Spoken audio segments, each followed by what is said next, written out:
हाँ जी, क्या हाल है सबके? सब बढ़िया। आज दोबारा आ चुके हैं हम, देखो वापस एक नए लेक्चर के साथ में। लेक्चर हमारा 14th है और नॉन परफॉर्मिंग एसेट्स एनपी के बारे में पढ़ेंगे। एनपी क्या होता है, इस सब के बारे में पढ़ेंगे। हाँ, उससे पहले पहली चीज़ समझ लो कि लाइक एंड सब्सक्राइब करना होता है चैनल, तो वो भी कर लेना टाइम टू टाइम। थोड़ा सा हमारी मोटिवेशन चाहिए होती है यार। तो आज की डेट में हम एनपीए पढ़ेंगे। काफ़ी कुछ हम पढ़ चुके हैं, बाकी और लेक्चर आने वाले हैं। पूरा का पूरा इकोनॉमिक कवर करेंगे, ए टू जेड, बिल्कुल बिल्कुल पिन टू पॉइंट। हम बिल्कुल डाउन टू डाउन चलेंगे और वहाँ से धीरे धीरे उठ के आए हैं। तो दोबारा से उसी तरीके से हम बिल्कुल पहले जीरो से स्टार्ट करेंगे, उसके बाद पूरा एनपीए समझेंगे। ठीक है। अब देखो, अब एनपीए इंडिया के लिए सीरियस क्यों है, बैड लोन्स क्या होते हैं, इसकी प्रॉब्लम्स क्या है, इसको समझने की कोशिश करना। इजीली कोई भी बैंक किसी भी लोन को, किसी भी चीज को एनपीए में इतनी जल्दी डालता नहीं है। हालांकि इसका पीरियड होता है 90 दिन का, कि 90 दिन तक अगर आपकी कोई 3 ईएमआई आपकी नहीं आई है, तो 3 ईएमआई के बाद में बैंक के पास एक चॉइस होती है कि आप इसे एनपीए में डाल दो। ठीक है। अब जब एनपीए में डाल दोगे तो भाई नुकसान किसका होगा? बैंक का होगा। तो बैंक का नुकसान होने का मतलब क्या है? बैड डेब्ट बढ़ेगा, इकोनॉमी के लिए खतरा हो जाता है। इस वजह से बैंक इतनी जल्दी एनपीए में डालता नहीं है। अच्छा, मतलब क्या होता है? मतलब समझ लो। ठीक है। मतलब के तौर पे जब एक बोरोवर जो उधार करता है, जिसने उधारी ली है, अपना इंटरेस्ट या फिर जो प्रिंसिपल है वो देना बंद कर देता है। ठीक है। वो लोन है, lender will lose money. Such a loan is known as NPA. क्या हो जाएगा? एनपीए। और ये क्या है? बैंकिंग सिस्टम के लिए एक सबसे बड़ी प्रॉब्लम है, सीरियसली अफेक्टेड है ये। क्या है? सीरियसली अफेक्टेड है। In the best interest of a leader. अब ये सारी चीज़ों के साथ में आते हैं और इंटायर चीज़ों को समराइज करने की कोशिश करते हैं, समझने की कोशिश करते हैं। अब जब ये समझने की कोशिश करते हैं ना, थोड़ा आधा समझ पाते हैं। ये आधा समझ ही नहीं पाते कि बैंक भी इनके साथ में चाल कर रहा है। ठीक है। अब क्या होता है? We will also list the entire step taken by the government and the RBI. देखो, आरबीआई तो मीजर्स लेती है सिचुएशन के अकॉर्डिंगली, इतना सारा हो चुका है। अब ये जो चार पांच लोगों का, जो अगर तुम मानोगे ना, मैं बात नहीं कर रहा, इन दोनों कंपैरिजन नहीं कर रहा, किसान को दे दिया, इसको नहीं दिया, बट चार लोगों का अगर मैं आपको कंपैरिजन बताऊंगा, तो आप जितना ऑल ओवर इंडिया में भी लोन ले रखा होगा ना, उतना सिर्फ चार लोगों के पास ही होगा। ये जो भग चुके हैं, जिनके नाम अगर मैं आपको बताऊं, तो अभी बीच में एक पैन आता है, रेनॉल्ड पता नहीं समथिंग ऐसा पैन आता है, उसने घोटाला कर रखा है। ठीक है। नीरव मोदी वाला तो आपको पता ही है। इसके अलावा वो किंगफिशर वाले का आपको घोटाला पता ही है। तो ऐसे ऐसे जो घोटाले हैं, इन चार पांच लोगों को अगर जोड़ दो तो कम से कम 1 लाख करोड़ से ज्यादा घोटाला है। ठीक है। देख लो। अब एनपीए होता क्या है? एनपीए मैं आपको बता चुका हूं एक छोटी सी भाषा के अंदर, कि जब बोरोवर अपना लोन देना बंद कर देता है, कंटिन्यूसली 3 महीने तक नहीं दे पाता है, तो उसके बाद में उसे कंसिडर कर सकते हैं एनपीए। ठीक है। एनपीए होता है। लेकिन ऐसा नहीं है कि बैंक इतनी जल्दी लोन को एनपीए में डाल दे। इसके अलावा एक और तरीका भी कह सकते हो। कोई भी एसेट्स जो कि रिटर्न देना खत्म कर दे, ठीक है, इन्वेस्टर को, period of time known as NPA, तो इसको भी आप एनबीए कहते हो। तो ये एक ही जनरल इसकी एक फिलॉसफी है, ये वाली 90 डेज की। ठीक है। इस 90 डेज की फिलॉसफी को ले लो। एग्जाम्पल के लिए, 10 करोड़ का लोन था, 10% पर एनम पे दिया था, 3 महीने तक लगातार दिया नहीं, वो डूब गया। एसबीआई का पूरा 3 महीने तक इंटरेस्ट आया नहीं, ना प्रिंसिपल आया, तो वो क्या बन गया? एनपीए बन गया। डेफिनेशन क्या है? An assets including lease this has become non performing when it cease generated income. ठीक है। जब उनको इंटरेस्ट लेना या फिर ये मिलना बंद हो गया हो, तो एनपी आ जाएगा एज पर आरबीआई गाइडलाइंस। ठीक है। टेक्निकल डेफिनेशन क्या है? देखो, टेक्निकल डेफिनेशन सिर्फ वही है 90 दिन वाली, कुछ ज़्यादा कुछ अलग नहीं है। इंटरेस्ट एंड इंस्टॉलमेंट, प्रिंसिपल, सम, ये मिला के भी 90 दिन तक अगर कुछ नहीं आता है, टर्म लोन है या फिर कुछ भी है, तो एनपी हो जाएगा। The accounts remained out of order, out of order हो चुका है। अब कैश, क्रेडिट, ये सब ओवरड्राफ्ट सब बंद कर देंगे उसका। Will remain overdue period more than 90 days this in case the bills purchase and discounted, जो भी है। ठीक है। Two crop season for the short, यानी कि प्रिंसिपल इंटरेस्ट जो भी सब कुछ है, ये इनकी डेफिनेशन है। तो बेसिकली इस डेफिनेशन से आपका कोई लेना देना नहीं है, सिर्फ एनपीए से लेना देना है। चलो, एनपीए क्या है? 90 दिन वाला दोबारा आ गया। देखो, 90 days in respect of securitization transaction undertaken in terms of guidelines on securitization dated 1 February 2006, ये देख लिया था। ठीक है। अब ये 90 डेज वाला ही नीचे है, कुछ ज़्यादा अनपेड रहता है, वही सारी लाइनों में। अब ये इनका एक तरीका है, देखो, based upon the period to which a loan has remain NPA it's classified into 3 categories. इनको 3 कैटेगरी में बांट देंगे। अब ये 3 कैटेगरी कौन कौन सी हो जाएंगी? देखो, एक होता है सब स्टैंडर्ड, एक होता है डाउटफुल, एक होता है लॉस एसेट्स। ठीक है। सब स्टैंडर्ड क्या होगा? An assets which remain as NPA for less than और इक्वल टू 12 मंथ्स, जो 12 महीने तक एनपीए रहेगा।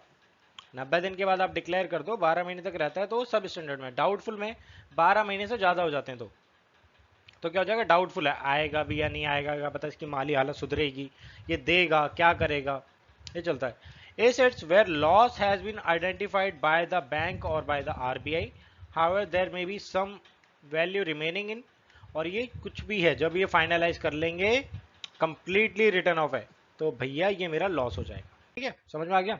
देख लो एक बार कितना कितना रहा है। ये पुराना डेटा है, लेकिन पुराने डेटा से आप एक अंदाजा लगा लो। अंदाजा क्या लगाना है? 2014 में कितना है आपका? 2,92,000 करोड़। 2015 में कितना है? 4,37,000 करोड़। 2016 में कितना है? 6,97,000 करोड़। और ये वो टाइम है जिस टाइम पे इकोनॉमी स्ट्रगल करने वाली थी। 8 नवंबर याद है? उस टाइम के बाद में इतनी परेशानी हुई है सारा कुछ करने के बाद, तो ये इस तरीके से बढ़ गया। अब एक और चीज देखो, इंडिया में जो हमारा एनपी है वो 9% है, चाइना में 2%, साउथ अफ्रीका में 3%, ब्राजील में 4, रशिया में 9, यहाँ भी 9। तो भैया इनों में और इनों में कुछ तो फर्क रखो, कुछ तो कम से कम ये तो समझ आए कि इन दोनों के बीच में कनेक्टेड क्या है, इन दोनों के बीच में कनेक्टेड क्या चल रहा है ये तो बताओ। तो ये पता ही नहीं चल रहा, तो ये सिर्फ ये बढ़ता जा रहा है। आज की डेट में ही बहुत है, मैं आपका डेटा दिखाऊंगा मैं आपको। अब चल, more than 7 lakh crore worth loans were classified as non performing assets. पुराना डेटा है, एज पर द लोन जो भी है, figure in translate to near 10% of loan given जो भी है। NPA crisis in India is set to worsen, यानी कि बहुत बुरा हो चुका है आज की डेट में। रीस्ट्रक्चर किया जाता है, नॉर्म्स आर बीइंग मिसगाइड और ये सारी चीजें। ठीक है, also NPA problem in India is worse when comparing to the emerging economies in the BRICS. Brazil, Russia, India, China, South Africa, इनको जोड़ा जाता है ना तब भी बहुत ज्यादा अपनी बहुत ज्यादा खराब हो जाती है हालत। ठीक है, देखो एक बारी कितना राइज हुआ। हांगकांग में देख लो, ठीक है, ये करते करते इंडिया में देख लो कितना है। समझ में आ रहा है? रेशो है बेशक नॉन परफॉर्मिंग एनपीएस की, ये इतना चलने में लग रहा है। What can be the possible reasons for NPS? क्या कर क्या सकते हो? कुछ तो सुधार करो इसमें, कुछ तो इसके अंदर आग लगाओ। अब करेंगे क्या? डाइवर्सिफिकेशन होएगा, funds of unrelated business fraud इनको देखा जाएगा, लैप्सेस ड्यू टू डिलीजेंस इसको देखा जाएगा, business losses due to changes business, अब इसको डाइवर्सिफाई किया जाएगा। रीजंस क्या क्या है basically? Lack of moral, particular government schemes which had return of loans, ऐसा कुछ हुआ होगा। ग्लोबल रीजनल फाइनेंशियल क्राइसिस इसकी वजह से हुआ होगा, एग्जाम्पल 2008। तो एक काफ़ी रीजन है जिसकी वजह से एनपीए बढ़ता है। ठीक है, लेकिन कई बार एनपीए अपनी मर्जी से, यानी कि मोरल, लैक ऑफ मोरल, यानी कि उसको खुद ही नहीं देना चाह रहा, अब वो खुद ही मर गया, अब क्या मर खप गया, यानी कि बाहर भग गया, तो क्या ही कर लेगा। ठीक है, चलो दोबारा देख लो एक बारी। The general slowdown of entire economy, example of 2011, there was a slowdown in Indian economy resulted faster growth of NP. 2011 में इकोनॉमी हमारी डाउन हुई थी, तो उसकी वजह से क्या हो गया? हमारा एनपीए बहुत ज्यादा बढ़ गया। The slowdown in a specific industrial segment, therefore companies in that area bear the hat of some may become NPAs। ठीक है, जो इंडस्ट्रियल सेगमेंट थे वो भी एनपीए हुए, ये सब कुछ हुआ। तो इन सब की वजह से अनप्लान एक्सपेंशन और ये सारी चीज़ें हुआ। कभी कभार बैंक की दिक्कतों की वजह से, आरबीआई के नॉर्म्स की वजह से एनपीए बढ़ जाता है। सडनली कुछ ना कुछ दिक्कतें आ ही जाती हैं। कई बार किसी की नौकरी चली जाती है, मार्केट के अंदर स्लो डाउन, इकोनॉमिक क्राइसिस, इन सब की वजह से भी एनपीए बढ़ता है। अब हुआ क्या? Due to maladministration by the corporates और माल प्रैक्टिस बेसिकली हम जिसे कहते हैं। ठीक है, विलफुल डिफॉल्टर बनते हैं। ठीक है, जो कि कॉर्पोरेट्स फॉर एग्जांपल, आपको बताइए कॉर्पोरेट में क्या कह रहा हूँ। ड्यू टू मिस गवर्नेंस, ठीक है, पॉलिसी पैरालिसिस, पॉलिसीज चेंज हो जाती हैं, सब कुछ जैसा कि मैं आपको कह रहा था, प्रोजेक्ट चेंज हो गए, काफ़ी कुछ हो गया, loan become NPA. Severe competition, any particular market segment, example for the telecom, इनकी वजह से। अभी नाना करके एक बार एक चीज़ बताओ, जब जियो आया हमारे पास एयरटेल था, सॉरी वोडाफोन था, आइडिया था, और हमारे पास बाकी चीज़ें अलग चलती थी, एक दो और चलते थे जो कि यूपी की तरफ में चलते थे। ठीक है, तो उन सबको एकदम से बंद करना पड़ा। वोडाफोन को किसके साथ टाई अप करना पड़ा? आइडिया के साथ में वीआई बनना पड़ा। एयरटेल अपनी खुद अपनी पोजीशन सुधारी हुआ था। आज की डेट में कॉम्पिटिटर कौन है? सिर्फ 3 ही है आपके पास, बाकी सारे कहाँ गए? सारे खत्म। बीएसएनएल का इन्होंने बंटाधार कर दिया, तो बीएसएनएल वैसे ही नहीं बचता। एमटीएनएल का तो छोड़ ही दो, एमटीएनएल तो वैसे ही नहीं आने का, गवर्नमेंट खुद ही नहीं आने देती। तो उनका होगा क्या? तो इस तरीके की जो कंपटीशन है, ये लोग तो फिर बर्बाद होंगे ना जब जियो ऐसी चीजें करेगा। इस वजह से कहते हैं मोनोपोली नहीं आनी चाहिए मार्केट में, ना तो बर्बादी का कारण बन ही जाता है। ठीक है। Delay in land acquisition due to social political, तो इस वजह से भी दिक्कत आ जाती है। A bad lending practice which is non transparent way of giving loans, natural reason हो सकते हैं कुछ ना कुछ, अर्थक्वेक बे आग लग गई, ये सभी चीजें। Cheap import due to dumping leads and business losses, इस वजह से भी फर्क पड़ता है। ठीक है। एग्जाम्पल ऑफ स्टील सेक्टर, तो ये भी, ये एक्चुअली पता है बिजनेस सेक्टर का ना ये ज्यादा बड़ा रीजन हो जाता है। तो ये भी देख लो। What is the impact of NPAs, क्या इम्पैक्ट पड़ता है? तो लेंडर सफर करता है, लोअरिंग ऑफ प्रॉफिट मार्जिन, उसको प्रॉफिट नहीं मिलता, बैंक भी इसकी वजह से बर्बाद होने की कगार पे आ जाते हैं। स्ट्रेस इन बैंकिंग सेक्टर, ये सारी चीज दिक्कत आएंगी। हाई इंटरेस्ट रेट होगा। अब क्या होगा देखो, मैं आपको ना एक द्वारा से एक सर्कल बनाता हूं मैं आपको। तो एक सर्कल में क्या होगा, एक सर्कल बना लो आप। उस सर्कल में क्या होगा, सबसे पहले आपका एनपीए होगा, आपका लोन आना बंद हो चुका है। ऊपर की तरफ से देखो, जहां 12 बज रहे, लोन आना आपका बंद हो चुका है, एनपीए बढ़ चुका है, मान के चलो 50,000 करोड़ का है। अब क्या होगा, 50,000 करोड़ का आरबीआई मीजर करेगी कि भैया 50,000 करोड़ अब करना क्या है। अब इसके लिए कुछ मीजर्स बनाए जाएंगे आरबीआई के थ्रू। जब आरबीआई के थ्रू मीजर्स बनाए जाएंगे तो थोड़े से टफ होंगे और थोड़े से ज्यादा कॉम्पिटेटिव होंगे कि बाकी सारे लोगों के साथ में, उनको लोन लेने में बहुत ज्यादा दिक्कत हो जाएगी, परेशानी आएगी।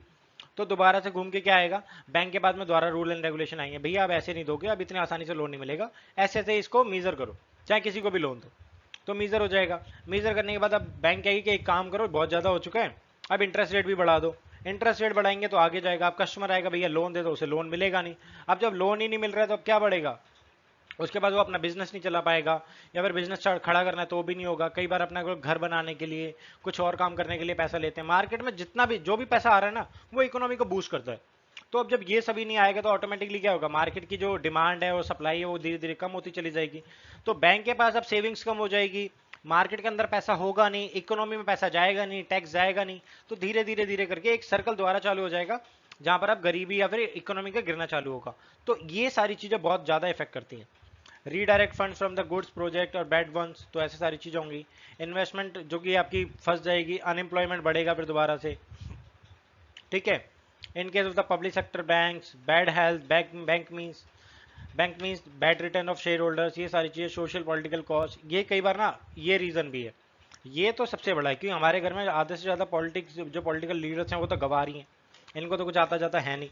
कोई कहता मैं प्याज नहीं खाती, कोई कहता मैं ये नहीं करती, आप ये क्यों देख रहे हो, पैसा बढ़ क्यों रहा है, रुपए की वैल्यू क्यों गिर रही है, आप ये क्यों नहीं देखते कि डॉलर बढ़ रहा है। ऐसे तो इनके तुक होते हैं, मेरे को समझ में नहीं आ रहा है इन्होंने क्या पढ़ाई की है, इनको सिर्फ और सिर्फ ऐसे ही इन्होंने बंटाधार कर रखा है इन्होंने सारी चीजों का, ना दिमाग लगाते, ना किसी पढ़े लिखे को दिमाग लगाने देते। ऐसे वाहियात लोग हैं पॉलिटिकल लीडर में, पूछो मत। ठीक है। तो इस तरीके के जवाब देते हैं। तो ये भी क्या करते हैं, कई बार बहुत बड़ा रोल प्ले करते हैं। मान के चलो अभी नीरव मोदी वाला केस देख लो, उसमें 11,000 करोड़ का लोन था।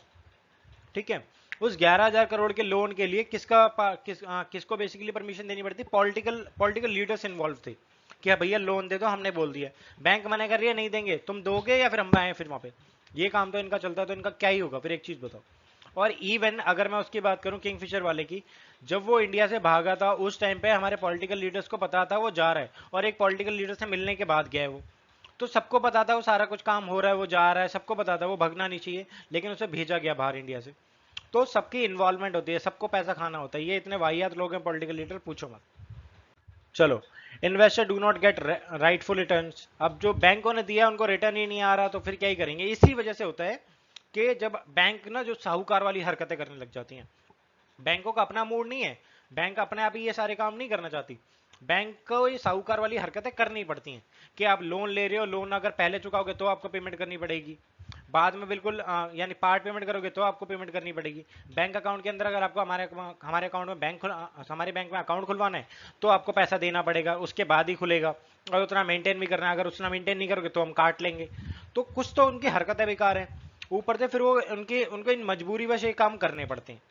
ठीक है। और ये अपने एम्प्लॉइज को सैलरीज क्या क्या देते हैं, 15,000 20,000, समझ में नहीं आता इतना पैसा ले जाके कर क्या रहे हैं बैंक वाले इतना ज्यादा।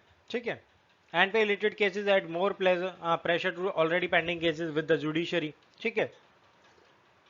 ऑब्वियस ही बात है, एनपीए बढ़ेगा, कोर्ट में केस जाएंगे, जज भी परेशान हो जाएंगे कि भैया ऑलरेडी पड़े हुए थे, एक तो ये लोन नहीं दे रहे, और जानबूझ के फिर वो भी ऐसे लोगों को बहुत तगड़ी तगड़ी सजा सुनाते, तू भैया मर खप जा, तू तो भाई तेरी वजह से इतना सारा काम हुआ पड़ा, बार बार ही वो रेट तो देने से रहे, उनको पता है इसने जानबूझ के किया होगा, समझ जाते हैं। जज ना इतना होशियार बंदा होता है, वो नॉर्मली ऐसा तो नहीं है वो गया गुजरा से कहीं से भी उठ के आ जाएगा। जज इतना होशियार बंदा होता है, उसको पहली ही हियरिंग में समझ आ जाता है कि ये बेवकूफ बना रहा है, और कितना बना रहा है ये भी पता है, वो समझ जाता है। इस वजह से वो सीधा कहता है जाओ लेके आ जाओ, मैं समझ जाऊंगा क्या है, वो पहले ही समझ जाते हैं क्या चल रहा है। ठीक है, बैलेंस शीट हमारी खराब हो जाती है, कभी बैंक की इतने हालत खराब होती है पूछो मत। अब देखो what are the various steps taken to the tackle NPAs, अब क्या क्या लिए जाते हैं। अब देखो गवर्नमेंट ऑफ इंडिया के थ्रू एक कमेटी बनाई गई थी, वो थी 1991 में नरसिम्हा कमेटी। अब इन्होंने रिकमेंडेशन दी टू कि एनपीए को कैसे टैकल करना है, क्या करना था अब ये भी देख लो। अब इन्होंने क्या करा, decrease the time required settling case. जो टाइम था मान के चलो 2 साल लग रहे थे पहले, तो उसे खत्म करो, उसे 1 साल में 3 महीने में खत्म करो। They govern by the provisions of the recovery डेप्ट। ठीक है, बैंक फाइनेंशियल इंस्टीट्यूशन रिकवरी डेप्ट जो एक अलग से एक एक्ट बनाया गया, उसके बाद में इसको ये गवर्न करेंगे इसे। However the number of not sufficient therefore they also suffer from the lack cases pending, और ये सब कुछ चलता 2-3 साल उसमें भी लगते ही थे, तो वो भी वो कहीं ना कहीं परेशानियां झेलने में लग रहे थे। ठीक है, अब क्या हुआ, अब बनाया गया एक क्रेडिट इंफॉर्मेशन ब्यूरो। अब इस ब्यूरो ने क्या किया, अब ये क्या करता था, एक इंफॉर्मेशन सिस्टम था। अब इसको इंफॉर्मेशन चाहिए होती, prevent loan falling into bad hands, therefore prevention of NPA, it helps banks to maintain sharing data. अब ये क्रेडिट इंफॉर्मेशन ये था ना, ये सबसे बड़ा रीजन रहा है कि आज की डेट में आप कुछ भी काम करो, क्रेडिट कार्ड करो या फिर लोन लो, तुरंत ही ये आपका रेशो गिरा देगा, आपकी क्रेडिट स्कोर गिरा देगा, और बैंकों को ये बताया था भैया लोन देने लायक है ही नहीं। ठीक है, इसी के बाद ये सारी चीजें स्टार्ट हुई थी, तब जाके ये बताया था ये भैया विलफुल, ये इंडिविजुअल डिफॉल्टर है या फिर विलफुल है, ये जानबूझ के नहीं दे रहा। अब मान के चलो विलफुल और इंडिविजुअल का आप कैसे पता लगाते हो, एग्जाम्पल के तौर पे आपके पास एक लोन है, एक क्रेडिट कार्ड है। ठीक है, आपके पास 5-6 क्रेडिट कार्ड है एग्जाम्पल के लिए, पहले आपने लोन लिया था, आपके पास क्रेडिट कार्ड बहुत पहले से थे, आपने लोन लिया, आपने जो लोन लिया था आपने उसकी ईएमआई पे करनी बंद कर दी। आपका जो क्रेडिट कार्ड था, क्रेडिट कार्ड से फिर आपने सारा का सारा पैसा निकाल लिया, किसी भी तरीके से कुछ भी करके, मान के 10-12 लाख का आपका क्रेडिट कार्ड का रहा होगा, वो आपने निकाल लिया। अब बैंक क्या करती है, इसने लोन भी नहीं दिया, क्रेडिट कार्ड भी निकाल लिया, तो ये बंदा विलफुल डिफॉल्टर में ही आ जाएगा। इंडिविजुअल तो नहीं है, विलफुल ही है, इसने जानबूझ के किया ये सारे काम। तो ये चलते हैं, लोक अदालत बना दी इनके लिए। बेसिकली ये करती थी, हेल्प करती थी, जितने भी जो भी रिकवरी होती थी, स्मॉल लोन्स और देयर लिमिटेड 5 लाख तक जो भी होते थे, उसके लिए हेल्प करता था। अब हेल्प में क्या करता था, आरबीआई की गाइडलाइंस थी इसके लिए 2001 में, they are positive in the sense they avoid more cases into legal system. ठीक है, लोक अदालत क्या करती है, आपस में इनको मिलवाए थे कि भैया सुलट लो, कितने में करोगे कितने में नहीं करोगे ये बताओ, बस खत्म। 5 लाख का लोन है, 3 लाख दे रहे हो, हाँ या ना करो, बात खत्म, कोर्ट में केस जाना ही नहीं, इस चीज को खत्म करो। तो इस चीज में ज्यादा काम करती थी कि ज्यादा बेटर रहे, क्योंकि ज्यादातर हमारे जो छोटे मोटे लोन होते हैं, मोस्ट ऑफली बहुत कम लोन ऐसे होते हैं जो कि 15-20 लाख के होंगे, ऐसे लोन ज्यादा होम लोन्स होते हैं या फिर कुछ होता है। ठीक है, या फिर कार लोन होगा, ऐसा कुछ होते हैं। बाकी जो नॉर्मल जो पर्सनल लोन होते हैं वो ज्यादा बड़े जाते नहीं है, क्योंकि सबको पता है पर्सनल है, थोड़ा बहुत चाहिए होगा, 5 लाख का 10 लाख का थोड़ा बहुत काम निपटाना है वो निपटा लेंगे, तो इन चीजों के ऊपर अटक जाता है। कॉम्प्रोमाइज सेटलमेंट, अब ये कॉम्प्रोमाइज करते हैं, बेसिकली ये भी लोक अदालत की तरह काम करते हैं। बेसिकली इनका भी क्या काम था, 10 करोड़ की लिमिट थी, 10 करोड़ के लिए इन्होंने ये कॉम्प्रोमाइज सेटलमेंट बना रखा था। तो यही क्या करते थे, सारी चीजों को देखते देखते it covers law suits, court, DRT, डेप्ट रिकवरी ट्रिब्यूनल बनाते थे। ठीक है, recovery tribunal. However wilful defaulters and fraud cases are excluded, जो जानबूझ के ही नहीं दे रहा है या फिर जिसके पास, अब यहाँ पर कौन आते थे, कॉम्प्रोमाइज करवाते थे। जैसे लोक अदालत भी यही काम करवाती है, लेकिन इनको एक लिमिट के बाद सेट किया गया, 10 करोड़ कर दिया, वहां 5 लाख की है। ये क्या करता था, मान के चलो नौकरी चली गई है, बिजनेस खत्म हो गया, बट वो चाह रहा है कि भैया लोन देके खत्म करूं, क्यों अपने परिवार को परेशान करूं, क्यों इतना बेकार में घर पे आएगा कोई सुनाएगा 2 बात, क्यों ये काम छोड़ देता हूं। तो इसके लिए उसने क्या करा कि अपनी जितनी भी सेविंग्स थी, सब कुछ था, घर बेच दिया, कि भैया मेरे पास ना करके 10 करोड़ क्या मेरे पास लोन था, मेरे पास 7 करोड़ हो पाए, बाकी मैंने आपको ईएमआई भरी दी थी, 2-4 महीने से भर नहीं पा रहा हूं, तो आप एक काम कर लो, 7 करोड़ रख लो और मेरे को नो ऑब्जेक्शन सर्टिफिकेट दे दो, एनओसी दे दो। ठीक है, तो वो आपको यहाँ पर मिल जाएगी। लेकिन जो बंदे पहले से ही निकम्मे हैं, जो विलफुल डिफॉल्टर हैं, और जो पहले से ही जो फ्रॉड केस हैं, वो इसके अंदर लेते नहीं थे, उनको पता है इनका कोई फायदा है नहीं बातचीत करने का, ये बेकार का कलेशी काम करेंगे। चलो, अब आया सरफेसी एक्ट। अब सरफेसी एक्ट आया, इसको समझ लो है क्या। 2002 में आया, ये भी बहुत बढ़िया। Securitization reconstruction financial asset enforcement of security interest, SARFAESI act 2002। क्या था एक्ट, क्या करता है, the act permits banks financial institution to recover their NPA without the involvement of the court. अब ये तरीका क्या है, तरीका समझ रहे हो, कोर्ट को बीच में लाना नहीं, लोक अदालत चाहिए नहीं, कॉम्प्रोमाइज वाला चाहिए नहीं हमें, इस तरीके से बात बनेगी नहीं।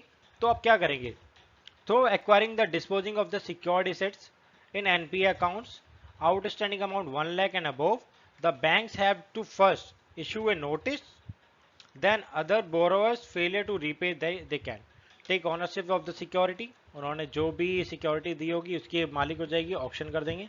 Control over to the management of the borrowing concern, ठीक है। Appoint person to manage the concern, ये अपॉइंट वाले का मतलब समझ रहे हो, वो घर पे आके वो चार बातें सुना के जाता नहीं, ये वो लोग हैं, ठीक है। बैंक भी बहुत तेज है, बैंक क्या करती है, मान के चलो मैं एक ऑर्गेनाइजेशन हूँ, मैं एसबीआई के पास चला गया, मैंने एसबीआई को बोला कि मेरे को आपका कितना बैड डेप्ट है, आपका एनपीए कितना है, तो एसबीआई ने बोला होगा यार कुछ करीबन 20,000 करोड़ का। तो उसने बोला 20,000 करोड़, तो वो कहता आप एक काम करो, आप मुझे इसे 15,000 करोड़ में दे दो, एग्जाम्पल के तौर पे। तो बैंक कहती है 15,000 करोड़ में, कह रहा आप कैसे दोगे, कह रहा वो हमारी टेंशन है, आप टेंशन ना लो, आप 15,000 करोड़ में दे दो, इससे ऊपर का जितना होगा वो मेरा, ठीक है। ये बेसिकली एक ऑर्गेनाइजेशन होती है ऐसी, जिसे हम बेसिकली एक बैड बैंक के तौर पे नाम से जानते हैं, अभी आगे समझ में आ जाएगा। तो इस तरीके से ये काम करती हैं। तो 15,000 करोड़ में उसने एक साइन करके दे दिया, भैया ये पकड़ो, अब ये लोन तुम दोगे। बैंक को क्या हुआ, 5,000 करोड़ के तो घाटा हुआ, 20,000 करोड़ का तो नहीं, अब उसके पीछे मरखप तो नहीं रहते। अब वो बैड बैंक क्या करती हैं, लोगों को हायर करती हैं, कॉल करवाती हैं, ऐसे लोगों को और हायर करती हैं जो कि मान के चलो आपको बात करने के टाइम पे आपसे बात नहीं करेंगे, आपको जलील कर रहे होंगे। तो वो जो जलील बना है ना, आपको परेशान कर देता है, क्या करें अब, तो कुछ तो दे दे इसको वापस। Further this act has been amended last year to make its enforcement faster. Obviously बात है 2002 में बना हुआ, कुछ ना कुछ तो करेंगे। क्या हुआ, एआरसी बनाया गया, एसेट्स रिकंस्ट्रक्शन कंपनीज, वही वाली चीजें। 14 न्यू एआरसी बनाई गई रिसेंटली, ठीक है, इन किसके अंदर, सरफेसी एक्ट के अंदर। The companies are credit to unlock value from stressed loan. Stressed loan कौन से हैं, जो कि आई नहीं रहे, NPA basically. Before this law came lenders could enforce their security interest only through the court, which ये सब कुछ करते हैं, कोर्ट जाएंगे, कॉम्प्रोमाइजिंग एक्ट देखेंगे, लोक अदालत देखेंगे, ना ना इसकी जरूरत ही नहीं। आ जाओ मिलते हैं जरा, कॉर्पोरेट डेप्ट reconstruction 2005। It is for reducing the burden of the debt on the company by decreasing the rates paid, increasing at the time of company has to pay the obligation of back, ठीक है। ये वाला इन्होंने बहुत बढ़िया काम करा। इन्होंने क्या करा, इन्होंने जो बर्डन था वो रिड्यूस कर दिया, किसका, कंपनीज का, by decreasing the rate paid and increase at the time of company. जो भी था उसको कम, जो इंटरेस्ट रेट था उसको कम करने की कोशिश करी ताकि लोन वोन दे पाए। 525 का रूल देख लो, ये 2014 में आया था, ये बहुत ज्यादा फायदे में रहा था ये, यानी कि मान के चलो इसकी वजह से बहुत सारा एनपी आपका रिकवर हो गया। इसको क्या कहते हैं, इसको कहते हैं flexible restructure of long term project loans to infrastructure and core industries, ठीक है। ये बेसिकली इस पे काम करता है। It was suppose to maintain the cash flow of such company since the project timelines as long they do not get the money back into their books for long time, therefore the requirement of loans every 5 to 7 years, thus the refinancing for long term projects, ठीक है। अब basically इसको इसीलिए बनाया गया था, मान के चलो एक बैंक है, सॉरी एक कंपनी है, उसने एक लॉन्ग टर्म के लिए प्रोजेक्ट, एक लोन ले रखा है इंफ्रास्ट्रक्चर प्रोजेक्ट के लिए या फिर कोर इंडस्ट्रीज के लिए, कोई भी हमारी कोर इंडस्ट्रीज है, उन्होंने लोन लिया। अब उनको पता है कि उनके पास वो कैश फ्लो है नहीं, अब उनके पास, अब वो काम नहीं कर पा रहे, तो कंपनी क्या करती है, तो बैंक क्या करती है, बैंक उसको कैश फ्लो उसका रोकती नहीं है, बैंक उसको दोबारा से लोन दे देती है, ठीक है। ये तब देती है जब उसको ये पता रहता है कि भैया ये देने लायक है, ये बंदा दे देगा, अभी हालत, माली हालत खराब है, तो उस टाइम पे दोबारा देती है, ठीक है। और जो लोन है वो फिर बाद में रिकवर करने के लिए एक रूल बनाती है, इसे कहते हैं 520, ठीक है। अब it was created by the inclusion of public sector banks whose loans have become stressed, it is present so as to avoid loan to the same individual और company from different banks. It is formulated to prevent the instances where one person takes a loan from a bank to give loan for other banks. तो इस तरीके से भी एक वो था, कि बैंक ने एक बंदे से पहले बैंक से लोन लिया, उसका लोन नहीं दे पा रहा, अब दूसरी बैंक से लोन लिया तो उसको दे दिया। ठीक है, तो ऐसा भी काम होता था, लेकिन अब तो खैर ऐसा होता ही नहीं है। पहले आप एक बैंक का लोन चुकाओ, अगर उसको लगेगा कि आप दे पा रहे हो तो दूसरी बैंक आपको लोन देती है, पहले देख लेती है। जॉइंट लेटर फॉरम, हाँ लेंडर्स फोरम, तो बैंकों ने आपस में एक वो पूरा बना लिया, कार्टल बना लिया। अब तो आपको पता चल ही जाएगा, इनके पास एक सॉफ्टवेयर होता है, आई डोंट नो, मुझे नाम नहीं पता, शायद वो स्विफ्ट है या फिर दूसरा है, तो उसके थ्रू ये पता लगा लेते हैं। बाकी क्रेडिट स्कोर वाला चेक तो है ही। मिशन इंद्रधनुष लाया गया 2015 में। अब ये भी क्या बनाया गया था, जो पब्लिक सेक्टर बैंक से represent most comprehensive reform efforts undertaken since banking nationalisation. So in the year 1970 revamp the public sector bank, उनको दोबारा से इम्प्रोवाइज किया गया। ओवरऑल परफॉर्मेंस ऑफ ABCDEFG जो भी था, ठीक है। चलो ABCDEFG क्या है देख लो। Appoint bank bureau, bank board bureau, इसका क्वेश्चन आ चुका है, आपको पता ही है, ठीक है। पब्लिक सेक्टर बैंक ये वाला, capitalization, empowerment, framework of accountability, governance reform, PSB bank, ये सारे काम ABCDEFG इस तरीके से बनाया गया मिशन इंद्रधनुष के अंदर। ऐसा एक और आया था जो कि हेल्थ के ऊपर था, लेकिन ये इसके ऊपर था। मुझे पता, अगर आपके एग्जामिनेशन में आता है तो आप उसे लिख सकते हो। अब पहले क्या है, अपॉइंटमेंट आपकी ढंग से होनी चाहिए। अपॉइंटमेंट कौन करेगा, बैंक बोर्ड ब्यूरो करेगा। डी स्ट्रेस पे पब्लिक सेक्टर बैंक जो स्ट्रेस में है उसको थोड़ा सा रिकवर करना। फिर उसमें कैपिटलाइजेशन किया जाना, बैंकों को पैसा देना गवर्नमेंट के थ्रू कि भैया आप पैसा लो, अब थोड़ा काम करो यार, डूबो मत, कम मतलब हमारी इकोनॉमी खराब हो जाएगी। एम्पावर करना लोगों को फिर बाद में कि हाँ भाई लोन लो। फिर अकाउंटेबिलिटी देखना कि भैया सारी चीज़ें सही से चले, अकाउंटेबिलिटी भी लो। Governance reform in public sector bank, reforms किया गया RBI के थ्रू, बैंक गवर्नमेंट के थ्रू कि भैया ऐसा ऐसा काम करो ताकि चीज़ें थोड़ी सही चले, इस तरीके से चलाओ, ऐसा नहीं जो आप चला रहे हो। तो ये सारे काम किए जाते हैं इन मिशन इंद्रधनुष में, ठीक है। अब A appoint B bank board bureau, इसका ऑलरेडी क्वेश्चन आ चुका है, मैंने आपको बता दिया है, ठीक है। ये डायरेक्टर्स अपॉइंट करते हैं बेसिकली, ठीक है। अब C कैपिटलाइजेशन होगा 1,80,000 17,000 करोड़ का, ये 2019 में अभी हुआ था ऐसा। बैंकों की माली जब सॉरी पंजाब नेशनल बैंक की माली हालत खराब हो गई थी, बैंक ऑफ बड़ौदा की हुई पड़ी थी, तब जाके इनको लोन दिया गया था, ठीक है। D यानी कि डी स्ट्रेस, ठीक है, जो स्ट्रेस में बैंक हैं या फिर उनको NPA डिस्क्लोज करना है। एम्प्लॉयमेंट भी उनको ठीक करना है, एम्पावरमेंट भी करना है उनको, ठीक है। फ्रेमवर्क और अकाउंटेबिलिटी देखनी है, जो न्यू KPI की परफॉर्मिंग इंडिकेटर्स हैं उसके ऊपर ध्यान देना है कि किस तरीके से काम चल सकता है। गवर्नेंस ठीक करनी है वहाँ की, वो भी देखना है, ठीक है। अब ये देखो टोटल अमाउंट फाइनेंशियल ईयर में कितना कितना दिया गया है। 2015-16 में 25,000 करोड़ का बैंकों को कैपिटलाइजेशन किया, 2016-17 में 25,000 करोड़ दोबारा, 17-18 में 10,000 करोड़ का फाइनेंशियल में, 18-19 के फाइनेंशियल ईयर में कितना किया, दोबारा से 10,000 करोड़ का, टोटल कितने का दे चुके, 70,000 करोड़ का इनको लोन दिया है, ठीक है। लोन यानी कैपिटलाइजेशन किया ताकि बैंक चल पाए। अब SDR बनाया गया। SDR क्या था, स्ट्रेटेजिक डेप्ट रिकंस्ट्रक्शन, सॉरी रिस्ट्रक्चरिंग सॉरी, ठीक है। सॉरी फॉर द बम्बल यार, हो जाता कभी कभी। चलो, under the scheme banks who have given loans to a corporate borrowers gets the right to convert the complete a part of their loans into equity share in the loan taken company. Its basic purpose is to ensure that more stake of promoters in reviving stress accounts, providing banks and enhanced capabilities for initiating a change of ownership in appropriate cases. तो basically वही पैसों को लाने के लिए इसको बनाया गया था कि हाँ बैंक थोड़ा सा इन सारी चीज़ों, जो कॉर्पोरेट बोरोवर्स हैं उनको थोड़े से राइट दिया जाए कि वो अपने लोन्स को इक्विटी में बदल पाएँ। 525 का रूल इसी के ऊपर लागू होता है बेसिकली, ठीक है। वो अपने इक्विटी में बदल पाएंगे तो उसके अकॉर्डिंगली थोड़ा काम कर पाएंगे। इस वाले को ना मैं आपको एक अच्छे से अलग दूसरे लेक्चर में समझाऊंगा, तो तब आपको और ज़्यादा आसानी से समझ में आएगा। Okay, classify stress assets and provisioning for them so the secure of future the banks and further early identification. तो एसेट्स क्वालिटी रिव्यू की जाती थी कि हाँ कैसा लोन है कैसा नहीं है, तो इन सबको देखते हुए फिर बाद में अप्रोप्रिएट एक्शन लिया जाता था कि भैया लोन देना नहीं देना, तो इन सबको देखा जाता था, ठीक है। Sustainable structure of states assets 2016 में इसको लाया गया। जो लार्जली जो स्टेट्स अकाउंट्स हैं, जो कि बेसिकली स्टेट्स अकाउंट बेसिकली एक NPA के तौर पे माना जाता है, बट ये वो भी अकाउंट होते हैं जो कि लोन देना तो चाहते हैं लेकिन उनकी अभी माली हालत खराब है, तो उसको बांटा जाता था, ठीक है। अब बांटा कैसे जाता था, मान के चलो जो स्ट्रेस बोरोवर एंड उनको बाइफर्केशन किया जाता था of the outstanding dept into sustainable dept and equity, quasi equity instrument which expected to provide upside to the lenders when the borrower turns around, ठीक है। मान के चलो कि फॉर एन एग्जांपल के लिए किसी ने 10,000 का लोन लिया है, तो अब वो लोन दे नहीं पा रहा, कोई कॉर्पोरेट कंपनी है वो लोन दे नहीं पा रहा, तो बैंक कहती है आप एक काम करो कि आप हमें 25% अपनी कंपनी का इक्विटी दे दो, ठीक है, इस लोन के बदले में 25% का इक्विटी दे दो और हम आपको 5 साल का और टाइम दे देंगे पे करने के लिए। तो इस तरीके से काम चल जाता है कि भैया 5 और 25 का रूल अप्लाई कर लो।